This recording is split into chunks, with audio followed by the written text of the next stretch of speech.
Hello guys and welcome to the channel. It's the Eradicator, and in this video we'll talk about the latest developments for Star Citizen for 3.17, even 3.18, and the latest Evocator rumors as well. Let's get started. First, let's have a look at this beautiful derelict from the Montreal team, which is again knocking it out of the park. I'm gonna say I'm not really a big fan of exploration, but I really want to see what's inside those derelicts that, you know, just down there, vegetation is growing, they're getting rusty. It looks super cool. We also had in the latest episode of Inside Star Citizen a look at the VFX effects for Salvage. Salvage coming up in 3.18 if everything goes fine, and even though Jared did say that this is not final, it looks pretty darn impressive. I love those particles that are stripping away the hull of the ships, but I do have one concern. However, where are all of those particles going? Because that is a lot of material here that is being taken away from the hull of the ship. But at the same time, you know, where is that going? There should be some kind of bag or container or cartridges where the materials are going, but it doesn't seem to be the case yet. But again, that's because they were just showing the VFX. I just hope that there's going to be some kind of logistics that is going to be accompanying these salvage effects that hopefully will be accompanied with decent gameplay in 3.18. Now, let's talk about Star Citizen for 3.18. We got some really exciting stuff coming up for 3.17, sorry.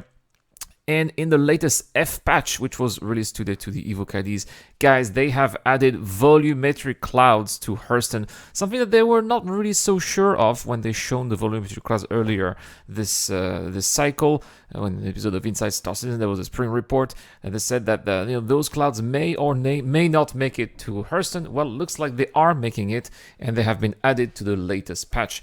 There've also been a river polish pass, as well as tweak parameters of the river to be less angular and have a more natural flow. The coffee shop art has also gotten a pass, as well as the inventory system, which is now going to be smoother for ship component volumes and weight.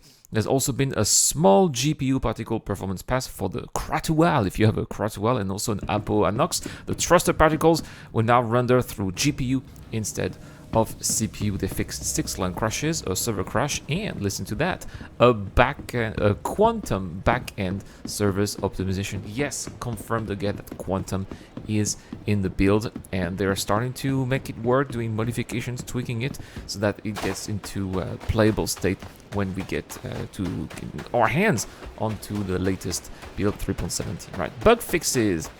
A couple of interesting ones here. They fixed an issue where party leaders and members on the main menu cannot kick party members or leave the party. This was also an issue that was supposed to have been fixed, but they fixed it again. Fixed an issue causing many ships to not be able to scan any surface mining deposits. Players should no longer get mass limit exceeded when trying to pick up bodies. The players should no longer respawn with their pre-dev loadout on the and the medical gun equipped, so you had the pre-dev loadout and the medical at the same time. That must have been very cool to see. After death, players should now constantly leave a corpse instead of the corpse despawning, something that is plaguing 3.16 right now. Players should no longer be able to leave the game quickly after dying to save their gear. Yes, that was an exploit in 3.16 that a lot of players were doing. Maybe that's the reason why sometimes, you know, you were killing someone and then boom, the corpse would disappear. You could not even loot it. Maybe they were just quitting the game.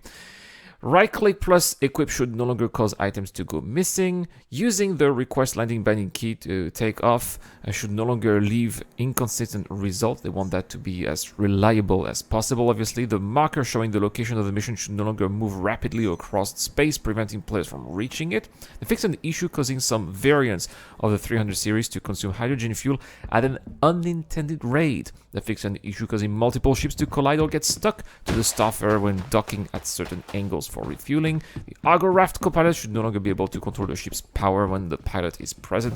Cutlass Steel Spotlight should no longer be offset. Grenades should now constantly explode when detonated. Finally, yes, thank you very much.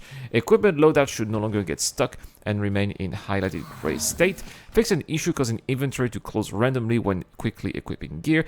Enemies inside UGF should no longer sometimes appear to be holding invisible guns. Players should no longer see underwater screen effects at UGFs. Security AI turrets should now correctly aim and fire at hostile players. Logging out while carrying crate in your hands should no longer cause the crate to float next to the bed upon logging back. First grenade thrown should no longer be frozen in the air. Players should no longer encounter an infinite loading screen when spawning into Clasher after dying. Yes.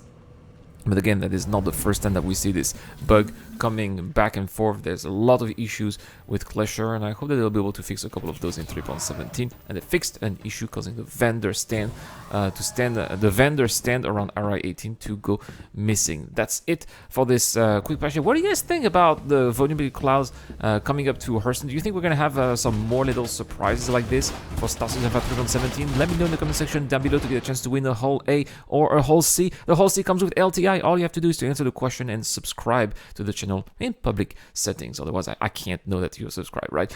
Also, if you want to help me out on Patreon or via the YouTube Join Membership program, which is really, really appreciated these days, well, you can have access to some exclusive content that I now make every week. Also, you have access to my Discord channel, which is where we have another giveaway. It's a hull B thanks to Dr. Fobin. Thank you, Dr. Fobin. Thank you, the DJ Dunn. Thank you, Eric On. It's the Eradicator. I'll see you guys later.